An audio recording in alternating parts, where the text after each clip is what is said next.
Meredith, your narrator is so endearing as far as I'm concerned. Somebody who says, if I act insecure, it's because I am. Yeah. That's very relatable as far as I can tell.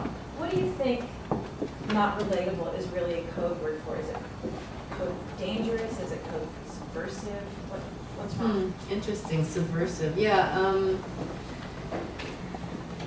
Well, I think the best way I can think about to answer that is to compare what's expected of female and male protagonists. And I actually did a story that was, my conspiracy theories wonder about why, but I wrote a story for More magazine a few years ago, and it was right after The Devil Wears Prada came out, and it was called Sympathy for the Devil Wears Prada.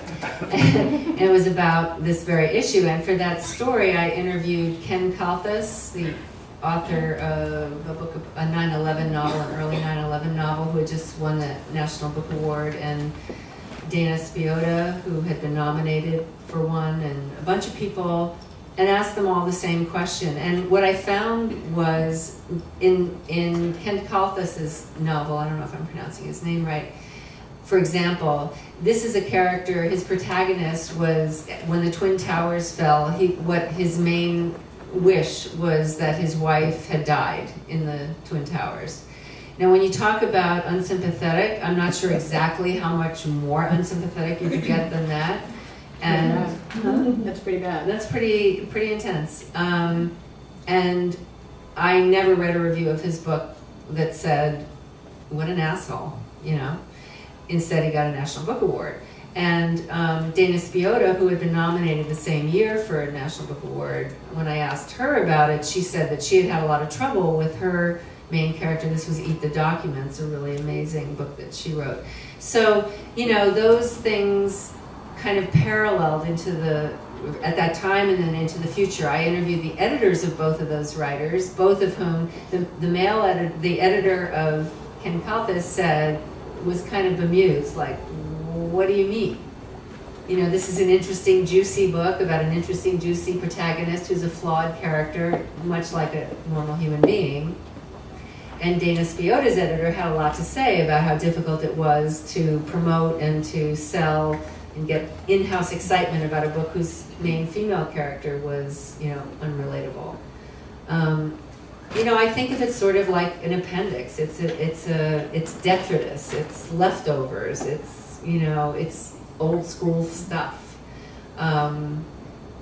Much as the whole characterization of women as bitches and men as achievers, et cetera, et cetera, et cetera. So in this room, there are many women, yourself included, who are about the business of creating characters in fiction who are females, people that we would actually be interested to hang out with. And I see, it's kind of like gay rights. It's inevitable. It's kind of like, it's coming, and it's just a matter of kind of getting through the little messy stuff we have to get through now before we're there.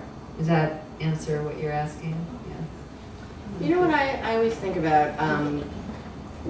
Because my characters do things that are different, or I don't know if it's likable or unlikable. I think they're very human. I think they hurt. I think they're strong and they're powerful and they're damaged. And so I always judge them on, I would absolutely love to have breakfast with these women. Would I want them over at my house? Would I want to invite them to stay as guests? Probably not.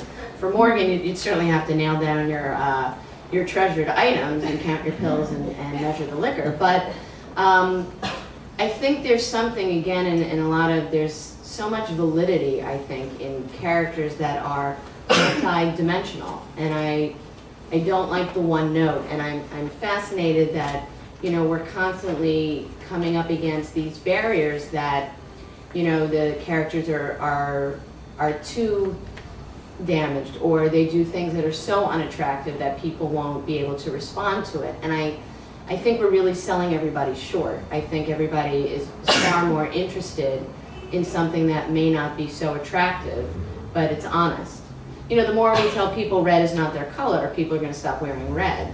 The more we say short stories are finished, the more people are gonna, not buy short fiction. But that's ridiculous. We're an instant gratification nation. We want everything is digestible and quick churn. And, so I think the short story is going to make a comeback. I think red is going to be a bold color. I think people are going to, I think we're going to stop, looking for the easy answers and be interested in some of the things that aren't so easy to look at. I don't know when that became wrong.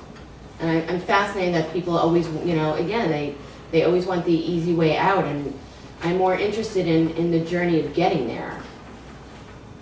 I just want to say also, this is Patricia McCormick, who writes amazing and won a National Book Award for one of her children's or young adult. Is it children's book? It's a young adult. It's about a girl who cuts herself. And it's How about relatable it's is called that, Cut. right? Exactly. So, and she's since written a book about child slavery in India, and she's here and alive to tell the tale. So I think it's a broader issue than just, not a bad pun about broader issue, but it's not just about women characters. It's also about how do we make human, relatable stories, tolerable stories, juicy stories about not only characters but issues that are difficult. And that was sort of the task that I set before myself, having no idea whatsoever what was.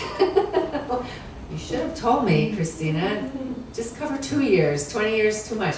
But there were a lot of difficulties with this, and one of them was knowing that creating a character who was so, as Alix says, damaged, also painfully honest with herself and painfully dishonest with other people, but awarely so, was really tough. And it was, I've written a bunch of memoirs and also some journalistic books, and I found it more difficult to stay true.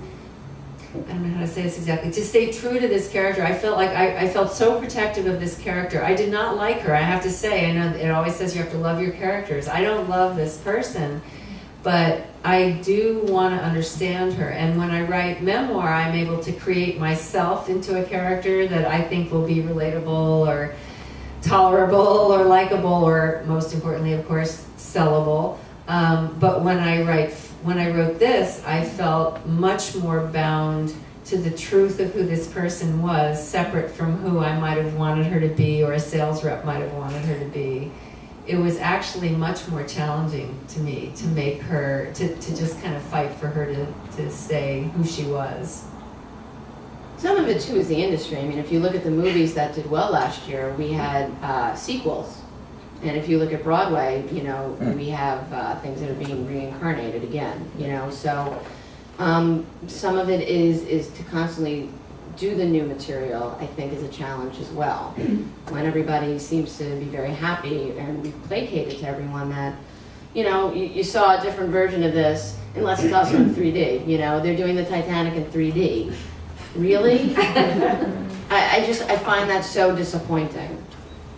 I'm sure, DiCaprio did not because he got paid squillions. But other than that, I think there's something about, original work. I think that is still a fascinating thing to talk about. The things that, I was just working on a piece on bug chasers. I don't know if people know what these are. People who want to get AIDS.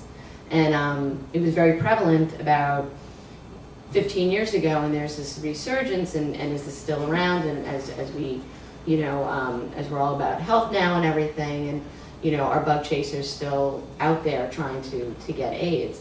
So to me, that's fascinating. That's vastly different than something you would find probably in Ladies' Home Journal, who would never, bug chasers are 4-year-olds who really like cockroaches.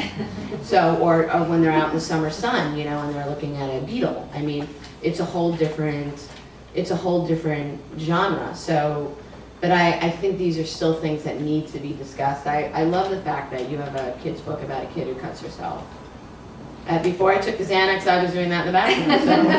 So, I think, the more we shadow everything and we don't bring it out to light, I think shame on us. I just want to mention, while we're talking about Ladies' Home Journal, and I'm not saying this to brag, although I'm very proud of it, Ladies' Home Journal reviewed Unless, this of course, book. there's someone from Ladies' Home Journal, and I just want to say that I am a Actually, huge my editor's admirer. supposed to be here. Lorraine, are you out there? But just to say, I think On the upside, this is one of the things I sound far more optimistic than those of you who have to deal with me on a daily basis might know that I am. But, one of the exciting things for me about this is fundamentally a story about about a person who is not sexual orientation oriented. She is not bound by a sexual box. And when I first started trying to get the book covered, and I approached the editors I write for, including Ladies' Home Journal, Reader's Digest, and one other one I can't think of right now. Anyway, there is a longing, I think, out there to kind of just jump over this messy part that we're in now and just get over it already. If you had told me that, both Vanity Fair and Ladies' Home Journal would write positive reviews of a book about a bisexual woman, I really wouldn't have thought that was true. And what I feel from the people, the editors, and the readers is there is this sense of, the end of this bullshit is in sight. We're getting to that point where we want to just deal with people as they are, and there are some people in positions of power to make that process accelerate, and I think those people are doing that. So I'm optimistic. Were there other questions? Okay, I will ask you one. So 8 years, how long does it take you to write something nonfiction or to work on a memoir versus, was this the longest project that you've worked on? This was the longest project by a factor of 8. My editor, Tony, can say that my first 2 memoirs were 6-8 months each, and then I wrote, it's just, yeah. And then I did some journalism books, too, that required a lot of research. I've never taken more than a year to write a book. But it wasn't the writing, it was the rewriting, and it was the self-doubt, and it was the many people, some of whom were in this room, who read it and read it and read it and read it, and trying to pare down what actually was important for me to say that I wouldn't give up, and what could go in order to make it more palatable. Based upon availability, was rejected actually 28 times, which is great, and it's in one way. And then I ended up doing a Stephen Sondheim thing. I don't know if anybody saw Maran, we roll along, but the show was run backwards. And I thought, well, that's a great idea, and then everything sort of fell into place. I think when you live with characters for so many years or whatever, it's interesting because I'm a fast writer as well. And when I work on nonfiction, I can churn out something in a year. But the process for fiction is so vastly different, and the rewriting is so incredibly different that I find that really interesting. That it took you 8 years, and through all these rejections until we rewrote it backwards, which helped tremendously for some reason. And everybody remained dirty and as awful as they were, but and flawed. We keep saying the word that they're not likable. They're just flawed. They're just incredibly flawed, which is, don't we love flawed people? I mean, for what they are when they have their flaws, they can still be brilliant and generous and kind, but they're issued, which in some sense I find so interesting. And rather, we were talking about upstairs, if someone's nice, if you say you're dating someone nice, it's like the kiss of death. The translation for boring. Who wants nice? Nice is nice. I mean, they bring you flowers maybe and some candy, but at the end of the day, wouldn't you rather be challenged? Wouldn't you rather have diversification or something that they're interesting to you in the morning and they're interesting to you at night, and they stay with you? Good characters stay with you. When's the last person somebody really nice stayed with you? Unless it's the guy that you're staying with who's 32. Yeah, he's so nice. Is there a 32-year-old in the house? Because, wow, what a prize. I think it's also a little bit about pushing edges. I mean, I'm looking here at Meg Wolitzer and Hilma Wolitzer, who I'm honored to have in the crowd. And both of them, their last books, I actually reviewed both of their books, oddly enough. And Hilma's was about an 62-year-old man whose wife had died. I mean, just imagine, you're riding the elevator in the Random House megalith, and you're saying, you got your 2 seconds to pitch the story. His wife died, he's 62, he's dating, woohoo, It's just, it's not a vampire either. Sorry? And he's not a vampire. And he's not a vampire or a zombie, and it really, and Meg's last book, The Uncoupling, which was amazing, was not, it was about people who stop having sex in a suburban community for reasons that are complicated, not easy to explain. Neither of those would make a really fabulous elevator pitch. And both of them really push the margins of what are we interested in, and required an amazing amount of craft to make, when I read both of these books, I'm only, sorry girls, I'm singling you out because we're sitting near each other and because your books are fresh in my mind, but the reading experience is really what we're after. I wouldn't think, if somebody told me that I was going to read a novel about a man at 62 whose wife had died and starts dating, I wouldn't read a magazine article about that. But the book was completely compelling. So, I have to say, for me, my dear kind of lifelong publicist, Barb Berg, who I had lunch with today at breakfast, her favorite thing to say to me is, are you completely incapable of writing a book that isn't impossible to sell? The next novel I'm working on, we hope, is not as difficult, but it's kind of like it puts this enormous burden on you to actually know what you're doing and actually have the craft to pull a person into the story and bring them along and make them care about a 62-year-old nerd who, whose wife has horribly died. So I guess that's where, with nonfiction, it always felt fairly easy to me because I would choose first a political statement. I want to write about race and education, or I want to write about why teenagers and drugs is really code for a whole other set of problems.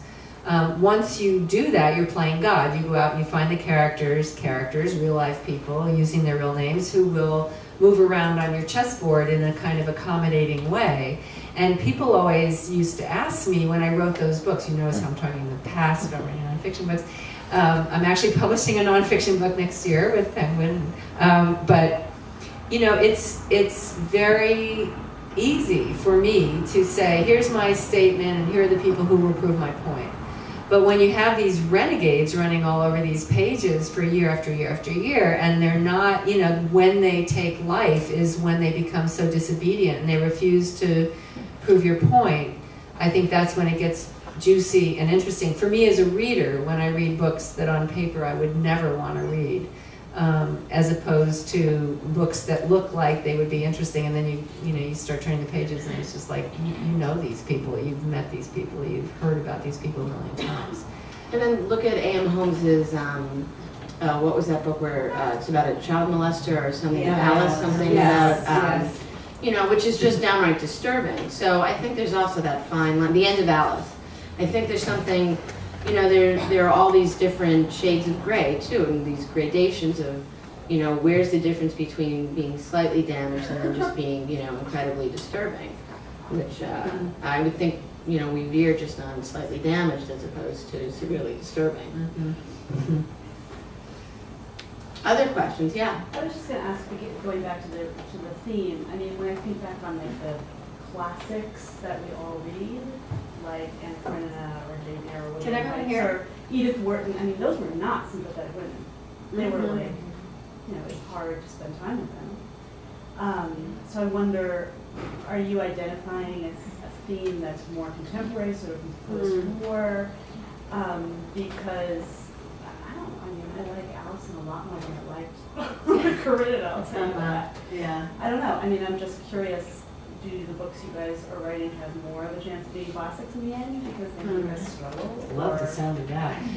Or No, mine will not be. I'm asking a leading question, but I was slightly perplexed by the premise, just because, Joy at funerals, I think, doesn't go over well at the old age homes. It doesn't go over well at the temples. You know, I think, you know, what makes a classic these days, you know, anyway, it's so hard to say. I think, and then some things are just sold on concepts too. You know, there's the concept novel, or you know, The Devil Wears Prada did very well because, you know, it was based on this woman's real experience with the gal from Vogue, who was just on 60 Minutes, right? Anna Wintour, right?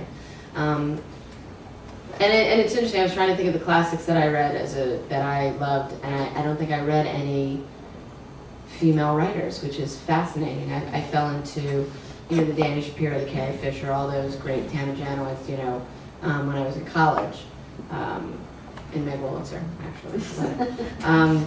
But I wonder what would make a classic today. Is it something that did well in sales, because that's what we're also based, you know, and we just focus on, or is it story? Is it, you know, what would make a classic?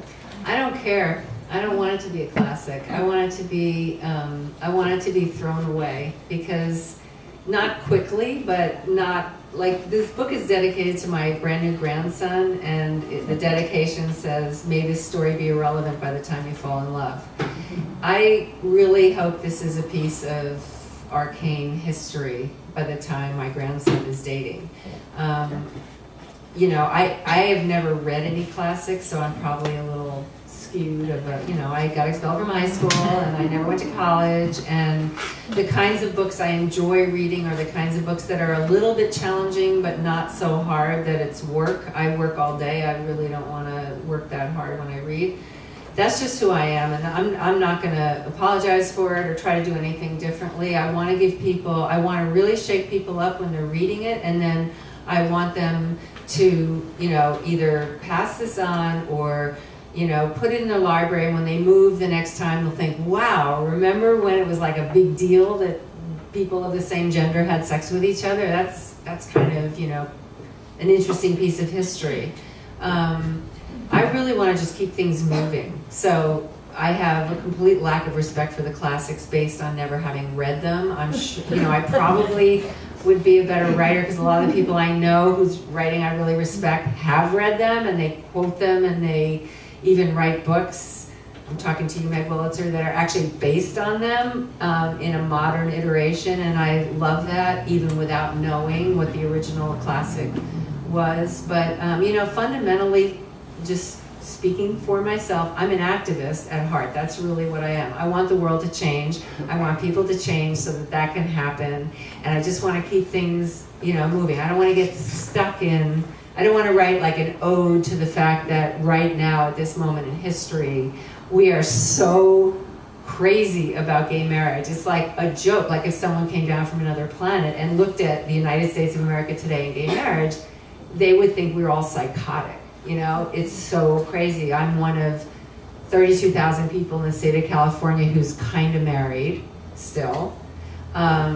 You know, it's all that stuff. It's just gonna change, and that's what I want to do. So the next novel I'm going to write is going to be about another situation that is ridiculous, and we need to get over it. And then, you know, I hope that it will be published in paperback, readily accessible for $15 or $16, and that people will read it, and you know, just enough people will buy it so that I can write another one. That's really my goal. I'm not looking to be on anybody's bookshelf in 2000 bazillion.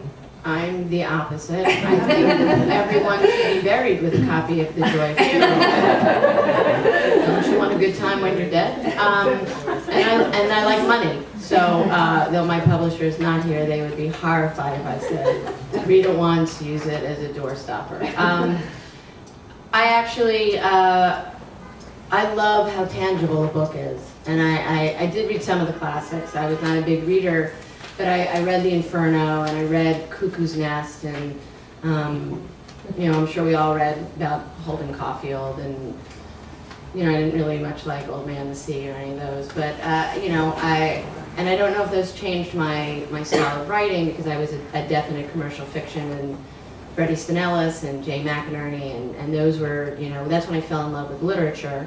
in college. But I think I hope people are carrying copies of Based Upon Availability in their, you know, in their Prada handbags or their knapsacks, or, you know, I hope it moves with people when they move, you know, from one apartment to another.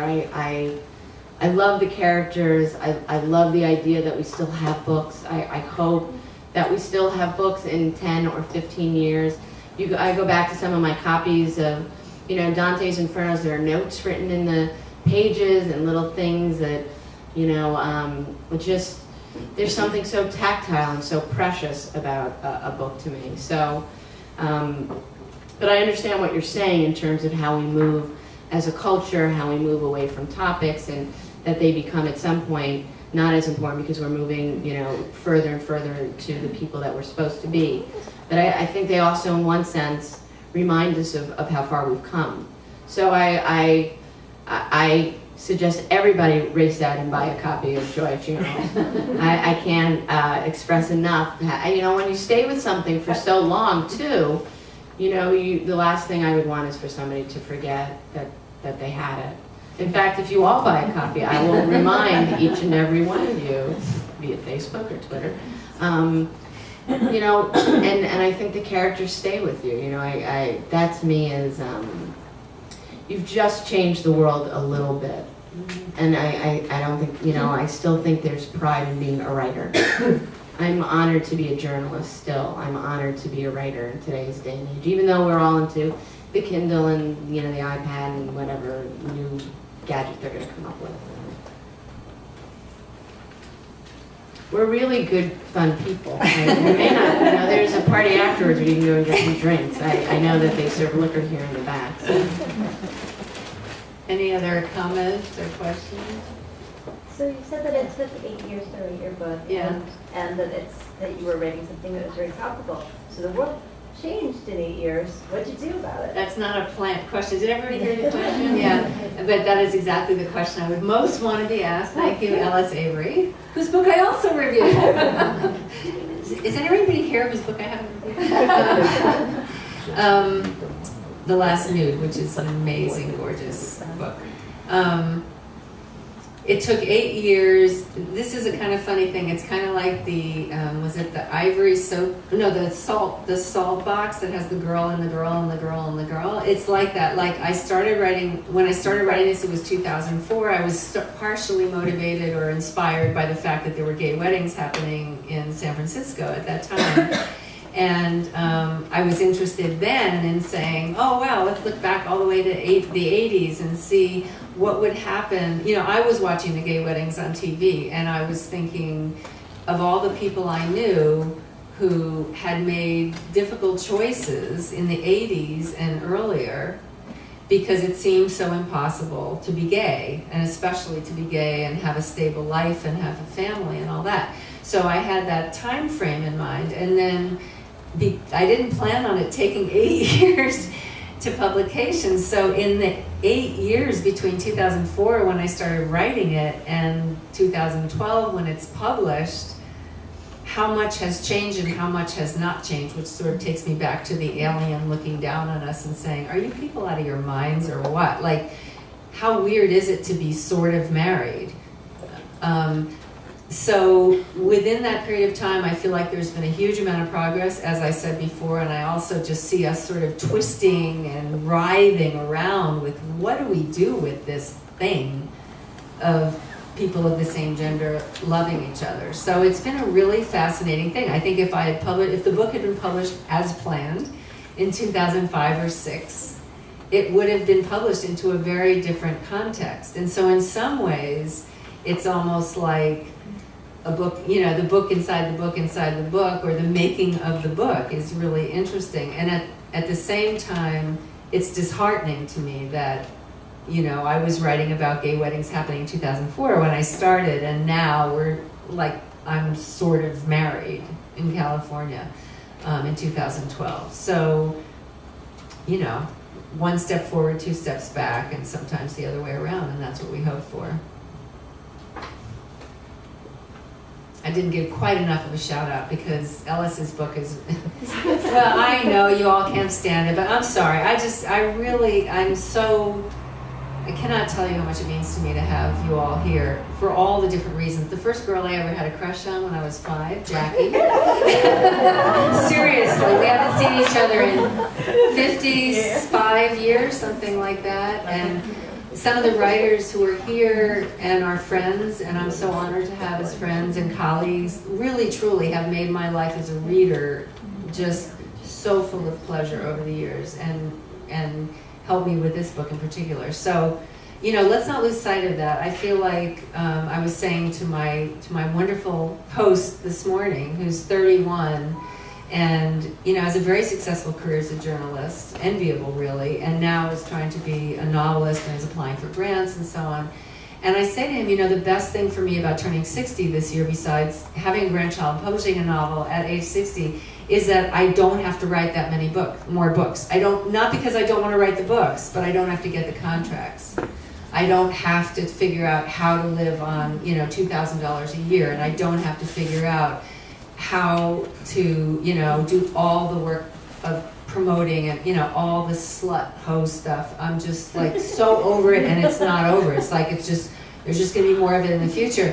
And if I were 30, I always say this because my kids started out as artists, and one is now a social worker, and one now has a little cute yuppie store. You know, if I were 30 and looking at the future as an artist in this country, I'm not sure, you know, I would want to go on.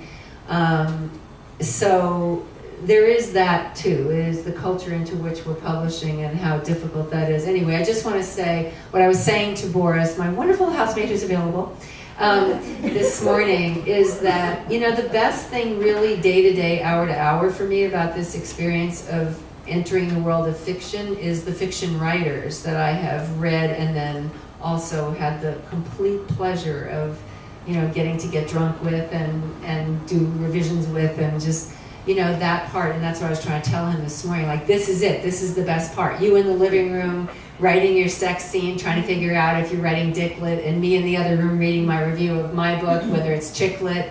This is it. We're like really being nice to each other, and he's calling the car service for me because I'm late, and I'm, you know, reading his chapter for him. That's it. I don't mean to sound like Steve Jobs from The Journey and blah, blah, blah, blah, but the fact of the matter is, you know, really the people in this room and people like us are what makes this really yummy, as far as I'm concerned. Just my opinion.